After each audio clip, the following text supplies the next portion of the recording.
These are stories that often go unheard, yet every one of them has the right to be shared. Kamusta? Ako si Rina, at welcome sa Stories of Hope and Warriors. Sa episode ngayong araw, pag-uusapan natin ang isa sa malaking hamon pagkatapos ng diagnosis. Paano bumalik sa trabaho, protektahan ang karera, at muling magtayo ng pag-asa. Bago tayo pumasok sa usapan, hayaan niyong magbahagi ako ng maikling kwento. Si Maya, ang makakasama natin ngayon, ay bumalik sa kanyang trabaho matapos ang paggagamot. Hindi agad perpekto. May mga takot, may pag-aalinlangan, pero unti-unti niyang nabuo ang kanyang pang-araw-araw na lakas. Sa episode na ito, pangako ko ang 3 takeaway.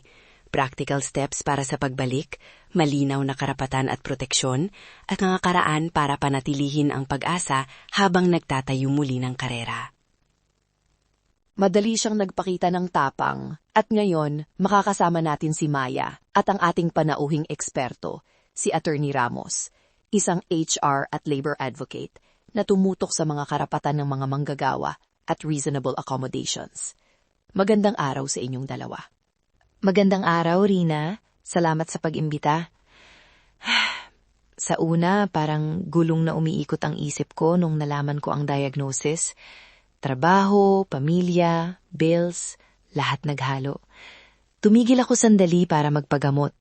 At habang nagpapagaling, lagi kong iniisip kung babalik pa ba ako sa dating trabaho ko o kung ano ang bubuhayin ko pagkatapos.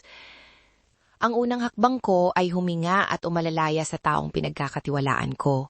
Nag-open ako sa aking supervisor tungkol sa kondisyon, hindi sa lahat ng detalye ng medikal, pero sa mga pangangailangang dapat isaalang-alang.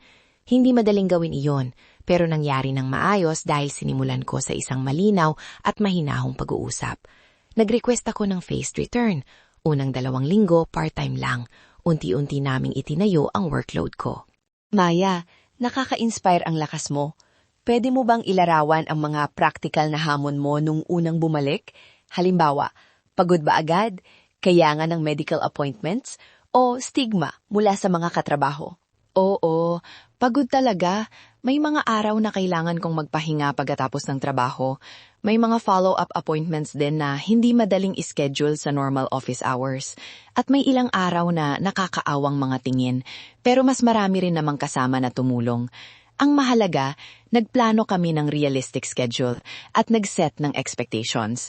Sinabihan ko ang team ko kung kailan ako available at kung kailan hindi, at nag-adjust kami ng may respeto sa isa't isa. Magandang araw sa inyo. Kung maaari, may ilang practical at legal na bagay na dapat tandaan. Una, dokumentasyon. Importanteng may written note mula sa doktor para sa medical leave o para sa recommended accommodations. Ikalawa, alamin ang company policy tungkol sa leave at flexible work arrangements. Karamihan ng employers ay may proseso para sa phased return o reduced hours. At ikatlo, may proteksyon laban sa discriminatory practices. Ibig sabihin, hindi dapat ka-dismiss o mapapababa ang benefits mo dahil sa medical condition. Praktikal na hakbang. Isumite ang medical na dokumento sa HR, humiling ng formal meeting para pag-usapan ng mga reasonable accommodations gaya ng adjusted schedule, remote work options, o pagbabawas ng pisikal na tungkulan. Kung may hindi malinaw sa employer, humingi ng sulat na naglalahad ng inaasahang plan. Ito ay makakatulong para may record kayo kung kailangan ng follow-up. At kung kailangan, kumonsulta sa labor office o sa legal aid groups para sa Magandang mga tips yan. Ano naman ang mga madaling gawin para sa mga hindi nababalik sa dati nilang trabaho o nag-iisip na mag-freelance o magtayo ng maliit na negosyo? Kung nagpaplanong mag-transition sa freelancing o entrepreneurship, magsimula sa maliit, gumawa ng part-time income streams habang unti-unting bumabalik sa trabaho, o gumamit ng mga online platform para mag-test ng produkto o serbisyo. Alamin ang financial assistance resources. Mga support groups at non-profits minsan ay may grant o microloan programs. Maghanda rin ng simpleng business plan.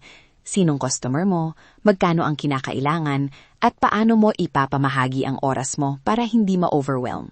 Sa akin, ang key ay flexibility at maliit na hakbang. Nagtry ako ng freelance writing bilang side project habang nagre-recover. Hindi ako agad kumikita ng malaki, Pero unti-unti, nakabuo ako ng routines na hindi ko kailangang pilitin ang katawan ko. May mga araw na kailangan mong tanggapin ng maliit na progreso at okay lang iyon. Maganda yan. Maliit na hakbang, malaking epekto. Ngayon, pag-usapan natin ang emotional resilience. Paano natin pinapangalagaan ang dignity at kumpiyansa sa workplace habang may health concerns? Importante ang routine, regular na pahinga, simpleng movement exercises, at check-in sa sarili bawat gabi. Ano ang nagawa ko? Ano ang kailangan ko bukas? Sumali rin ako sa peer support group. Doon ko nakuha ang pukos na hindi ako nag-iisa.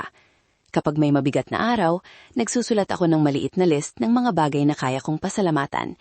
Ito ang nagtutulak sa akin pabalik sa trabaho ng may dignidad. Sa workplace naman, transparency at boundaries ang mahalaga. Hindi kailangan ibigay ang lahat ng detalye, pero malinaw na komunikasyon tungkol sa availability at limits ay nagtataguyod ng respeto.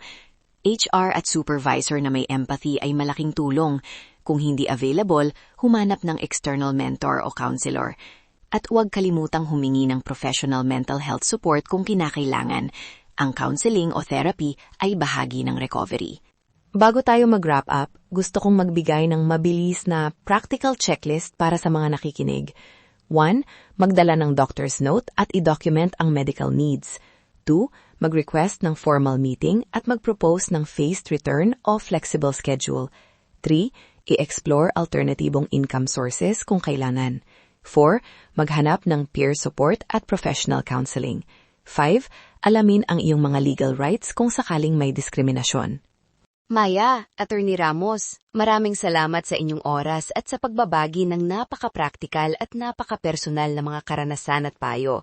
Bago tayo magtapos, may huling payo ba kayo para sa mga nakikinig na nag-aalala ngayon tungkol sa kanilang trabaho at kinabukasan?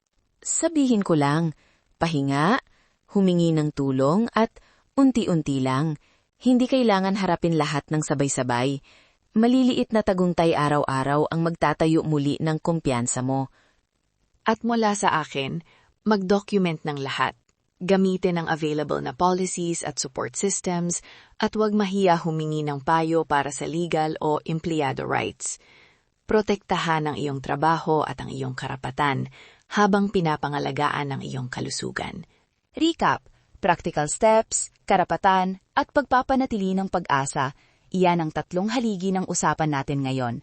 Para sa mga resources, hinunap ng local cancer support groups, occupational therapists, at labor advocacy organizations kung kailangan ng tulong. Kung nagustuhan ninyo ang episode na ito, pakipindot ang subscribe para makarating ang susunod na kwento ng pag-asa sa inyong feed. As we end today, let us remind you that even in the hardest moments, hope is always within reach. Hope is stronger than fear. Screen share. Survive.